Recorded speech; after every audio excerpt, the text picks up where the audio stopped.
तो ये है सान जिनवो AKA शैडो मोनार्च। तो हमने जिनवो की जर्नी को देखा एक वीकेस्ट ई रैंक हंटर से लेके द शैडो मोनार्च बनने तक। बट क्या होता अगर उसकी अवेकनिंग एक अलग डायरेक्शन में होती?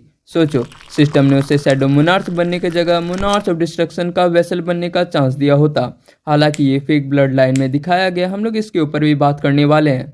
लेकिन सबसे बड़ा सवाल, क्या जिनवो अपने इमोशन को संभाल पाता और उसके पावर्स में क्या क्या डिफरेंस देखने को मिलते, और क्या वो शैडो मोनार्च एसबोर्न को हरा भी पाता या नहीं? तो चलो यारो, कुर्सी के पेटी बांध लो, पॉपकॉर्न के साथ सीना टान लो और चलते हैं सोलो लेवलिंग के वर्ल्ड में। तो देखो, इससे पहले तुम लोग को वेसल के बारे में जानना जरूरी है। तुम लोग को लगता होगा वेसल को तो हम एज ए सक्सेसर भी बोल सकते हैं, बट ये कम्प्लीटली अलग है।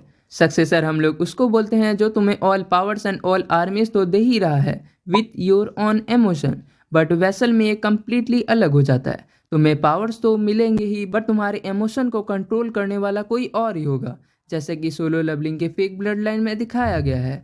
तुम लोगों ने ये सीन तो देखा ही होगा जब सान जिनवो एंड उसके टीम्स को फर्स्ट टाइम एस रैंक दिखा था और यहाँ से जिनवो की सिस्टम वाली पावर्स भी अनलॉक हुई थी।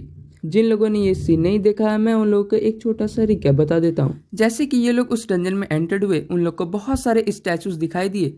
उनमें से एक स्टैचू में रूल्स वगैरह लिखा हुआ था, जो कि इस रूल को फॉलो करके वो लोग किसी तरह इस डंजन से बाहर निकल पाए थे, वो भी जिनवो के कारण। बट एट द एंड क्या कुछ होता है मुझे बताने की जरूरत नहीं है। बट गेस व्हाट, इसके फेक ब्लड लाइन में क्या दिखाया गया होगा, चलो बताता हूँ।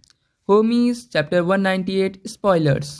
तो देखो, जैसा कि एंटायरिस अपने बॉडी को देखा और बोला ये मैं किस कमजोर आदमी के शरीर में हूँ, वैसे तुरंत ही एसोसिएशन की तरफ से कॉल आया और ये सभी लोग डंजन को क्लियर करने चले गए। जैसे कि जिनवो डंजन में एंटर्ड हुआ, वैसे ही बस एक ही अटैक में वो सारे गॉब्लिन्स को खत्म कर दिया। फिर ये सब इस डंजन में एंटर्ड हुए, इन्हें बहुत सारे स्टैचूज वगैरह दिखाई दिए एंड जिनवो विद अ क्रीपी स्माइल ये सारे स्टैचूज को तोड़ फोड़ के रख दिया, वो भी बस कुछ ही सेकंड में। ये सब कुछ होने के बाद फाइनली क्रिएटर वॉज हेयर। ये जिनवो को देखते ही बोला आखिर हो कौन तुम? जिनवो ये सब कुछ नज़रअंदाज करते हुए ये सीधा अटैक करना शुरू कर दिया और इन दोनों के एपिक फाइट के बाद फाइनली क्रिएटर वॉज गॉन। इससे ज़्यादा मैं आप लोग को स्पॉयलर्स नहीं देना चाहता, तो आप लोग ऑफिशियल चैप्टर जाके रीड कर लेना। और हाँ, इससे साफ पता चलता है जिनवो के इमोशन का कि वो कितना ज़्यादा इविल हो चुका है।